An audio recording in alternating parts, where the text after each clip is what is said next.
ते जेव्हा जेव्हा एकत्र आलेले आहेत तेव्हा तेव्हा काहीतरी महत्वाच्या मोठ्या घटना घडलेल्या सांगते की ही जी युती आहे ती कोणाकोणाला कशी ऍप्लिकेबल होणार. प्लॅनेट्स किंवा अँगल्स हे 5 ते 15 मध्ये आहे, त्यांना ह्याचे परिणाम डायरेक्ट जाणवणार. ज्यांचा जन्म ह्या दरम्यानचा असेल त्यांना ह्याचे परिणाम नक्कीच जाणवणार. अचानक काहीतरी डिसिजन घेतले जातील, काही वेळेला खूप. तर 13 फेब्रुवारी 2019 ला ही युती मेष राशीच्या 5व्या डिग्रीला झाली होती. ती जेव्हा घडली होती त्याच्या अगदी दुसऱ्याच दिवशी म्हणजे 14 फेब्रुवारीला नंतर 20 जानेवारी 2021 ला पुन्हा मेष राशीतच 12व्या डिग्रीला ही युती झाली होती. आणि एक्झॅक्टली त्याच दिवशी म्हणजे 20 जानेवारी 2021 ला सर्वोच्च न्यायालयाने म्हणजे भारताच्या मॉडर्न भारताच्या इतिहासातला हे सर्वात नाट्यमय आंदोलन होतं. त्यावेळेस 3 गोष्टी एकत्र घडल्या. 13 जुलै रोजी अमेरिकेमध्ये ट्रम्प यांच्यावर गोळीबार झाला, बाहेर आलं होतं आणि त्याच्याने देश हादरला होता. म्हणजे अचानक हिंसा, नैसर्गिक आपत्ती आणि संस्थात्मक संकट हे सगळं एकाच वेळी झालं होतं या युतीच्या. आता मी जे तुम्हाला एक्सप्लेन करणार आहे ना त्याच्याने तुम्ही खूप आश्चर्यचकित व्हाल. हे जे काही होर्मुझ बंद करायचं, होर्मुझ ओपन करायचं किंवा तुमच्या अडवलेल्या जहाजं सोडवायची किंवा जे काही ब्लॉकेड केले, हे सगळ्या गोष्टी आहेत त्या सगळ्या एकमेकांना शक्ती प्रदर्शन करण्याच्या आहेत. पण मूळ मुद्दा काय आहे? आता भौगोलिक प्रदेश फोकसमध्ये आल्यामुळे कदाचित काहीतरी नैसर्गिक आपत्ती. लोक मला स्टॉक मार्केट विषयी बोला असं सांगतात, त्यांना मी काहीतरी थोडंसं इनपुट देऊ. काही विशिष्ट क्षेत्र विशेष चर्चेमध्ये येऊ शकते. केवळ संकट आणि अस्थिरताच दाखवेल असं नाहीये. विशेषतः युरानस हा इनोव्हेशनचा प्लॅनेट आहे, प्रगतीचा. देश आणि जग पूर्वीसारखं नसेल, म्हणजे काहीतरी आमूलाग्र बदल अचानक. नमस्कार, न्यू एरा ॲस्ट्रॉलॉजी मध्ये तुमचं खूप स्वागत आहे. आज आपण एका महत्त्वाच्या घटनेविषयी डिस्कस करणार आहोत आणि ते म्हणजे युरानस आणि मंगळ यासारख्या 2 पॉवरफुल ग्रहांची युती होणार आहे 4 जुलैला. त्याविषयी आपण बोलणार आहोत. ही खूप महत्त्वाची घटना आहे म्हणून त्याविषयी मी वेगळा पॉडकास्ट करतेय. आता मंगळ आणि युरानस दोघंही वृषभ राशीमध्ये 4 जुलैला युती करणार आहेत आणि ते दोघंही खूप शक्तिशाली ग्रह आहेत. आणि ते जेव्हा जेव्हा एकत्र आलेले आहेत तेव्हा तेव्हा काहीतरी महत्त्वाच्या मोठ्या घटना घडलेल्या आहेत. भूतकाळात काय घडलंय याविषयी मी डिटेल सांगणारच आहे, पण त्याआधी मला एक जस्ट क्लॅरिफिकेशन करायचं आहे की मी हे जी काही ॲस्ट्रॉलॉजीची प्रिडिक्शन्स करते त्याची कॅल्क्युलेशन्स मी निरायन पद्धत आणि KPIN अंश यांच्यानी करते आणि इंटरप्रिटेशन्स जी आहेत ती सगळी मॉडर्न सायकोलॉजीवर बेस्ड आहेत. बेसिकली हे समजून घ्यायला पाहिजे आहे की पद्धत कुठलीही असली तरी आकाशात ग्रहांचे जे काही योग होतात ते नेहमी कॉन्स्टंट असतात, ते कधीही बदलत नाहीत. बदलतं काय तर तुमची राशी आणि घरं म्हणजे भाव हे बदलतो. म्हणजे जे ग्रहांचे योग असतात, युती असेल, ट्राईन अस्पेक्ट असेल, सेक्स्टाईल असेल, हे नेहमी आहे ते घडतच असतं. अवकाशामध्ये ते ग्रह तसेच असतात. पण आपण ज्या कॅल्क्युलेशन पद्धत वापरतो त्याप्रमाणे राशींमध्ये बदल होऊ शकतो किंवा तुमच्या भाव बदलू शकतात. प्रत्येक ॲस्ट्रॉलॉजर हा आपल्याला जी पद्धत पटतीये किंवा आपण जी शिकलोय त्याप्रमाणे ते कॅल्क्युलेशन्स करत असतात. प्रत्येक ॲस्ट्रॉलॉजरचा हा चॉईस असतो. आता ही युती 9व्या डिग्रीला वृषभ राशीमध्ये होतीये आणि बऱ्याचदा लोक मला राशींबद्दल विचारत असतात की हे तुम्ही बोलताय ते कुठल्या राशीला ॲप्लिकेबल आहे किंवा तुम्ही लग्न राशीबद्दल बोलता का. तर हे सगळं जे काही आहे ते सगळं 1930च्या दशकामध्ये सुरू झालेलं न्यूजपेपर किंवा वर्तमानपत्रांच्या मार्केटिंगच्या टॅक्टिक्स होत्या आणि त्या वर्ल्ड वाईड अडॉप्ट झाल्या. म्हणजे जगभरातल्या सगळ्या ज्योतिषींनी त्या प्रकाराला आत्मसात केलं की आपण राशीप्रमाणे भविष्य सांगू. पण मूळ जे ज्योतिष्य आहे ते कधीही राशीप्रमाणे नसायचं, ते तुमच्या पत्रिकेप्रमाणे असायचं, त्याच्यातल्या ग्रहयोगांबद्दल असायचं किंवा आकाशात जे ग्रहयोग होत आहेत त्याचा सगळ्या जगावर काय परिणाम असणार आहे यावर असायचं. हरकत नाही, ज्याचा त्याचा चॉईस आहे हा. आता मी सुरुवातीला सांगतेय की ही जी युती आहे ती कोणाकोणाला कशी ॲप्लिकेबल होणार आहे. तर ही युती वृषभ राशीच्या 9व्या डिग्रीला होणार आहे. त्यामुळे ज्यांचे प्लॅनेट्स किंवा अँगल्स हे 5 ते 15 डिग्री वृषभ, वृश्चिक, सिंह किंवा कुंभ राशीमध्ये आहे त्यांना ह्याचे परिणाम डायरेक्ट जाणवणार आहेत आणि त्याचे परिणाम कदाचित चॅलेंजिंग असू शकतात. पण ह्या घटनांचे चांगले परिणाम कुणाला जाणवतात, तर कन्या रास, मीन, मकर आणि कर्क राशीच्या ह्या डिग्रीजना म्हणजे 5 ते 15 डिग्रीजना ज्यांचे प्लॅनेट आहेत किंवा अँगल्स आहेत, अँगल्स म्हणजे लग्नस्थान आणि त्याच्या अपोजिट स्थान, चौथं घर आणि 10वं घर, हे अँगल्स असतात तुमच्या पत्रिकेतले. तर ह्या ठिकाणी जर का 5 ते 15 डिग्रीजमध्ये प्लॅनेट असतील तर त्या लोकांना थोडेसे चांगले परिणाम जाणवू शकतात. आता 4 जुलैच्या ह्या घटनेचा परिणाम आपल्याला कुठल्या टाइम स्पॅन मध्ये जाणवणार आहे, तर 28 जून ते 10 जुलै या दरम्यान काही घटना घडू शकतात. आता मंगळाची जी परिभ्रमण कक्षा आहे ती 1.5 ते 2 वर्ष अशी असल्यामुळे दर 2 वर्षानंतर तो युरानस बरोबर युती करतो. त्यामुळे बऱ्याच लोकांच्या पत्रिकेमध्ये ही मंगळ युरानस युती असू शकते.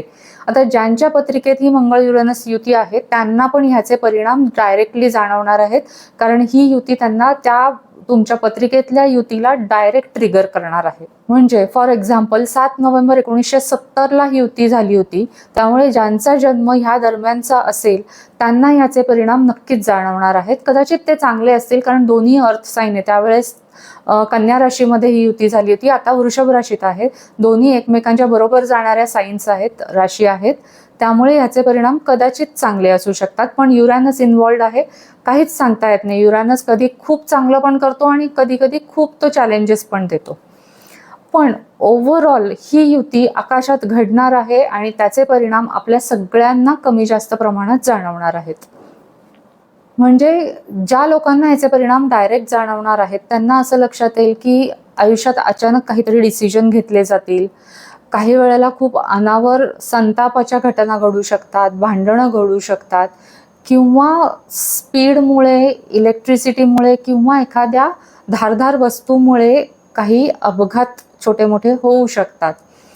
पण एक लक्षात घेतलं पाहिजे की हे असंच घडेल असं नाहीये. जर का तुम्ही ओळखून ही एनर्जी चांगल्या प्रकारे चॅनलाइज केली, तुम्ही एक्सरसाइज केले, तुम्ही जर का तुमचा संताप काही कन्स्ट्रक्टिव्ह वेनी कलात्मक रीतीने व्यक्त केलात, तर अशा प्रकारे ही एनर्जी चॅनलाइज केली तर तुम्हाला आयुष्यामध्ये काहीतरी चांगले ब्रेक थ्रूज पण मिळू शकतात. म्हणजे त्याच्यातनं खूप चांगले काहीतरी घटना घडू शकते. आपण बघूयात की इतिहासात काय घडलं होतं. तर ही युती दर 2 वर्षांनी होते, त्यामुळे आपण साधारण 4 वर्ष मागे गेलो तर काय काय घडलं होतं ते आपण बघू शकतो.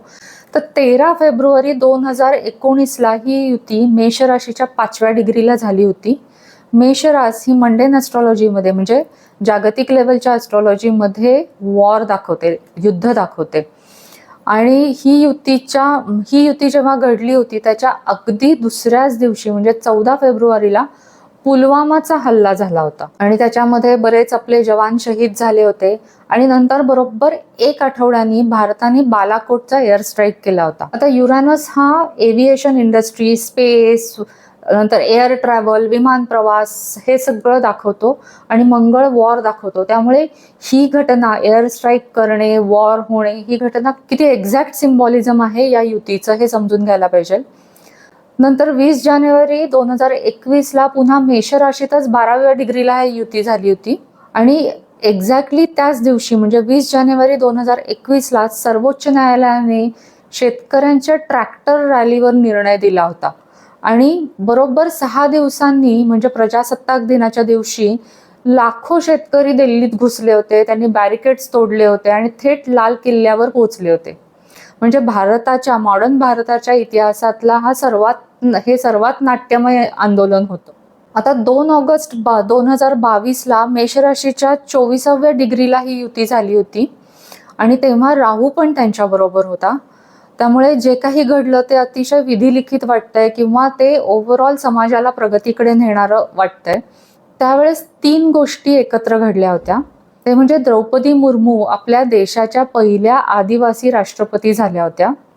दुसरं म्हणजे अमेरिकेने ड्रोन हल्ल्यामध्ये, म्हणजे पुन्हा एकदा युरानसचा सिम्बॉलिझम आलाय, ड्रोन हल्ल्यामध्ये अल कायदाच्या प्रमुख जवाहिरी याला ठार केलं होतं. आणि जुलै एंडच्या आसपास म्हणजे त्याच दरम्यान कॅलिफोर्नियामध्ये एका रात्रीत खूप मोठा वणवा पसरला होता. म्हणजे हे परत मंगळाचं सिम्बॉलिझम आलं इथे. आणि तेव्हाच असं झालं होतं की बँक ऑफ इंग्लंडने 1995 नंतरची सगळ्यात मोठी व्याज दरवाढ केली होती. त्यानंतर व्याज दरवाढ होतच राहिल्या, पण त्यावेळेस ती पहिली मोठी व्याज दरवाढ होती. त्यामुळे ही घटना बघितली तर सत्ता, जमीन, पैसा ह्या सगळ्यांना एकत्रितपणे हादरा दिला होता या युतीने. आता 16 जुलै 2024 म्हणजे रिसेंट मध्ये जी काही युती झाली होती ती वृषभ राशीमध्ये झाली होती, 2 डिग्रीला झाली होती. आणि 13 जुलै रोजी अमेरिकेमध्ये ट्रम्प यांच्यावर गोळीबार झाला होता. त्यांच्या कानाला गोळी चाटून गेली होती आणि त्यानंतर बरोबर 2 दिवसांनी ही युती झाली होती 16 जुलैला. आणि त्यावेळेस भारतामध्ये बघितलं तर काय घडलं होतं, तर केरळमध्ये खूप मोठ्या प्रमाणात लँडस्लाईड झालं होतं आणि खूप लोक मृत्युमुखी पडली होती. आणि तेव्हाच असं झालं होतं की नीट पेपर फुटीचं प्रकरण बाहेर आलं होतं आणि त्याच्याने देश हादरला होता.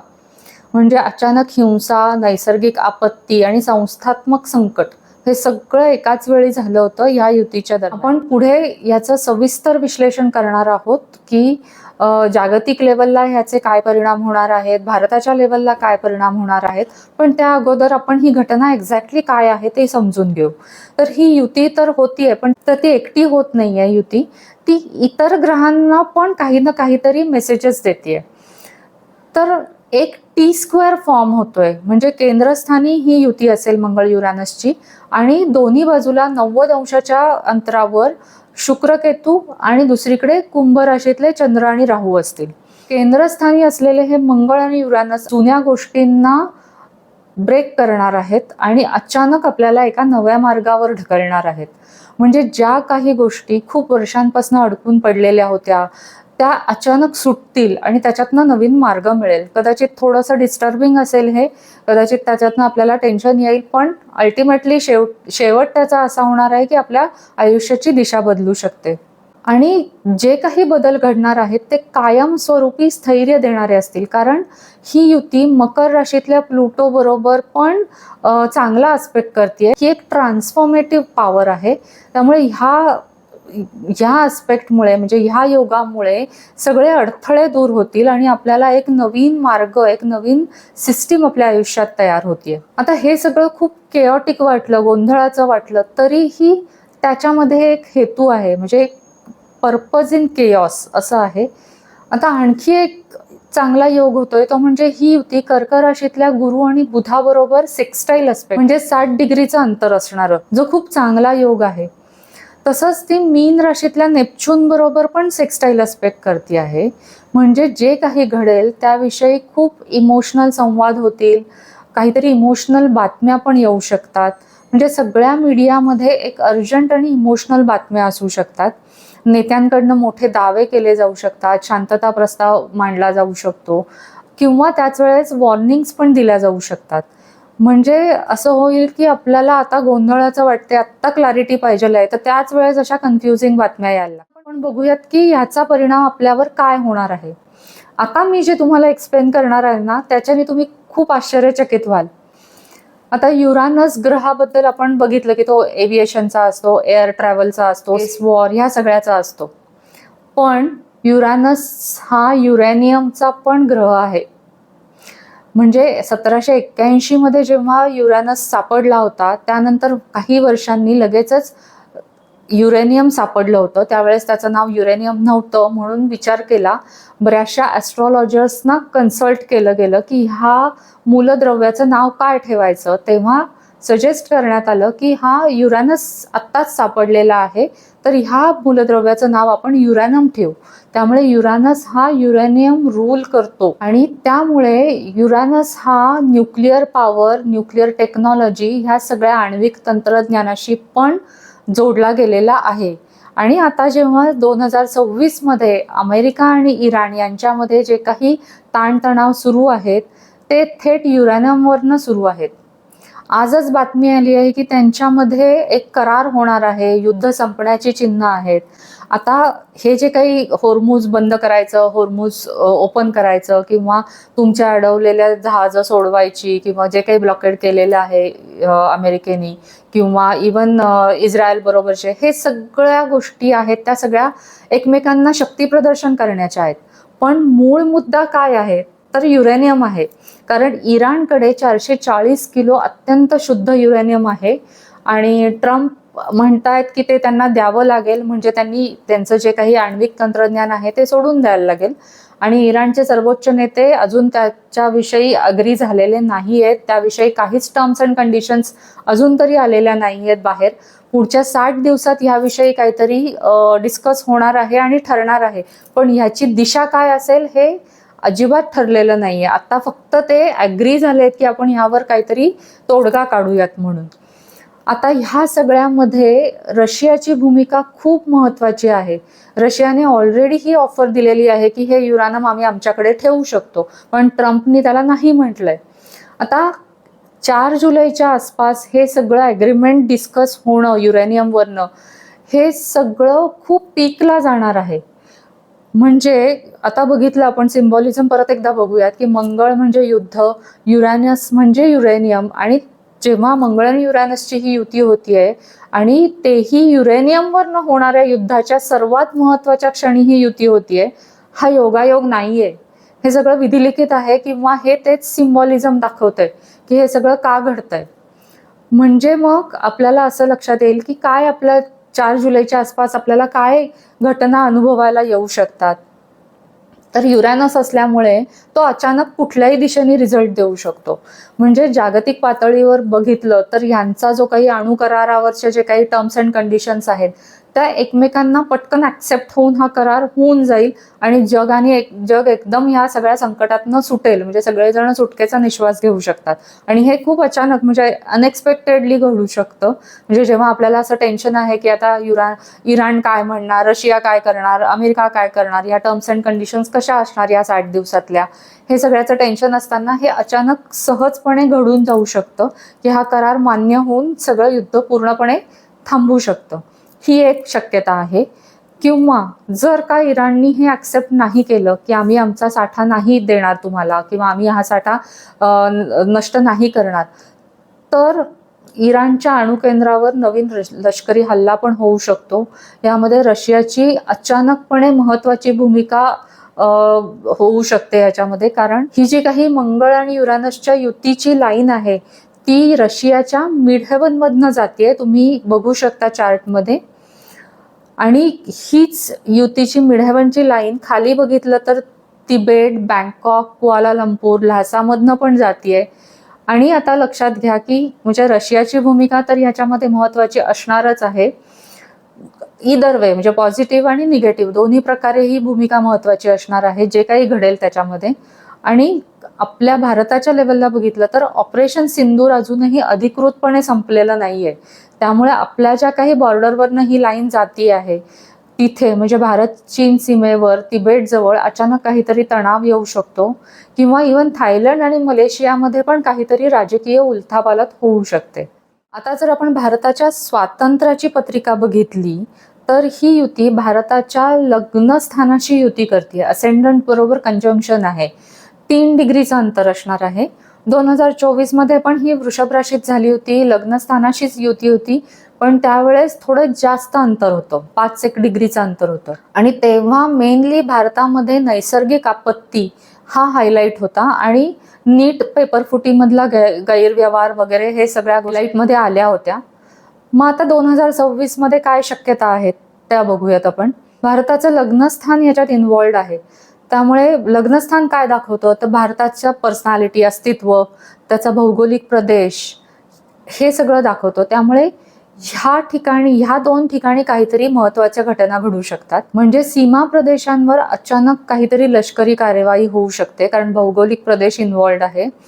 म्हणजे पाकिस्तान आणि चीन बॉर्डरवर काहीतरी घडू शकतं. भारताची ग्लोबल आयडेंटिटी म्हणजे भारत ड्रॅमॅटिकली स्वतःची आयडेंटिटी काहीतरी नव्याने निर्माण करू शकतो, रिडिफाईन करेल. कदाचित नवीन अलायन्सेस केले जातील, नवीन जिओ पॉलिटिकल पोझिशन महत्वाची ठरू शकते किंवा टेक्नॉलॉजिकली ॲडव्हान्समेंट होऊ शकते.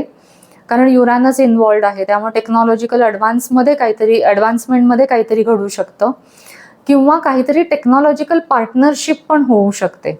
आणि हे सगळ्याला खूप महत्त्व असेल त्या दरम्यान. आता भौगोलिक प्रदेश फोकसमध्ये आल्यामुळे कदाचित काहीतरी नैसर्गिक आपत्ती येऊ शकते. पूर असेल, भूकंप असेल, लँडस्लाईड असेल किंवा दुष्काळ पण असू शकतो.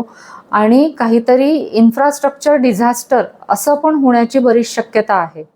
आता ही युती वृषभ राशीत होती आणि वृषभ रास ही देशाची आर्थिक परिस्थिती, करन्सी, स्टॉक मार्केट आणि ओव्हरऑल देशाची गुंतवणूक दाखवते. तर कदाचित तिथे काहीतरी उलथापालथ होऊ शकते. म्हणजे सडन मुवमेंट्स होऊ शकतात स्टॉक मार्केटमध्ये किंवा कमोडिटी प्राइसिंगमध्ये किंवा बँकिंग रेग्युलेशन आणि टॅक्सेशन किंवा काहीतरी एखादी मेजर इकॉनॉमिक अनाउन्समेंट पण होऊ शकते. आता लग्नस्थान हे त्या देशातील नागरिकांचे आरोग्य पण दाखवते. त्यामुळे काहीतरी अचानक पब्लिक हेल्थ इमर्जन्सी पण येऊ शकते, म्हणजे त्यासारखी सिच्युएशन येऊ शकते. या सगळ्या शक्यता आहेत.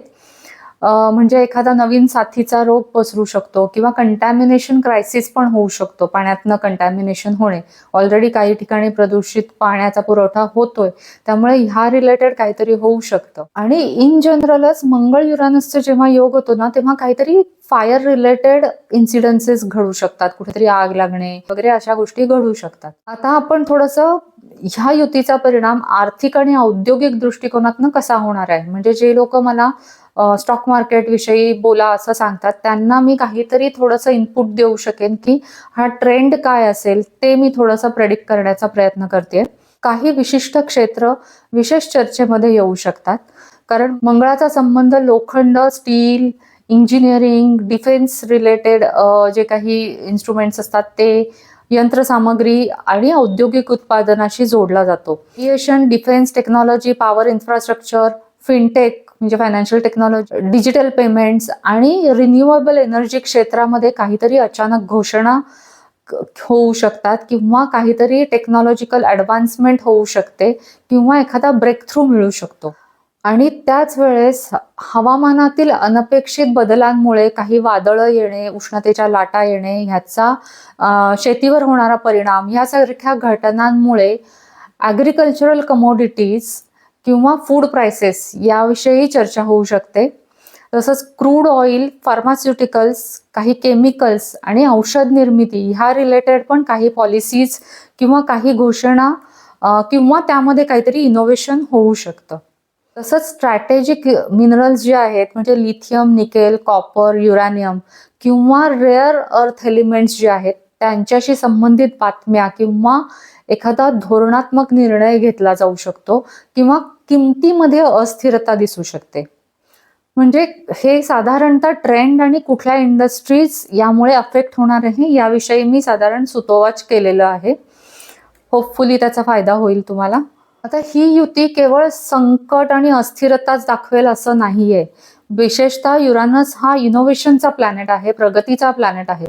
आणि विशेषतः ह्या युतीला कर्क राशीतला गुरु आणि बुध पाठिंबा देत आहेत. त्यामुळे राष्ट्रीय अर्थव्यवस्था, अन्न सुरक्षा, गृहनिर्माण, सार्वजनिक कल्याण आणि देशांतर्गत विकासाशी संबंधित मोठ्या घोषणांचे संकेत पण मिळू शकतात. त्यामुळे हा काळ जुन्या पद्धती, जुन्या सिस्टीम्सना मोडून काढत असला, त्यांना चॅलेंज करत असला, तरी त्याचबरोबर नवीन संधी घेऊन येतोय, टेक्नॉलॉजिकल ॲडव्हान्समेंट घेऊन येतोय आणि आर्थिक परिवर्तनाची दारं पण उघडतोय.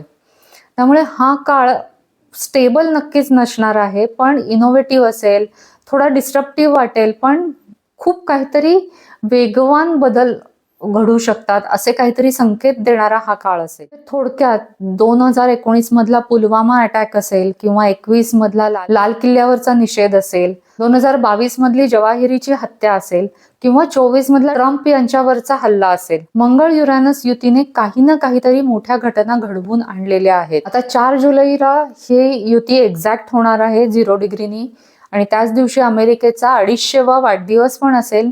आणि अशा वेळेस थेट युरॅनियमवरनं काहीतरी ॲग्रीमेंट होणार आहे आणि ते हायलाईटमध्ये येणार आहे. सगळ्या जगाचं लक्ष त्यावर असणार आहे. त्यामुळे ही युती नुसती आकाशात बघण्याची नाहीये, तर तिची ऊर्जा जाणीवपूर्वक अनुभवायची आहे आणि काय होणार आहे याच्या शक्यता समजून घ्यायच्या आहेत आणि का होणार आहे हेही समजून घ्यायचंय. आणि ही युती झाल्यानंतर कदाचित आपण, समाज, देश आणि जग पूर्वीसारखं नसेल, म्हणजे काहीतरी आमूलाग्र बदल अचानक घडू शकतात. त्यामुळे जे काही घडेल त्या दरम्यान आपल्याला शांत राहायचंय आणि अवेअरनेसनी जगायचंय. सो ह्या सगळ्यासाठी तुम्हाला खूप शुभेच्छा. पुन्हा भेटू पुढच्या पॉडकास्टमध्ये. Thank you so much.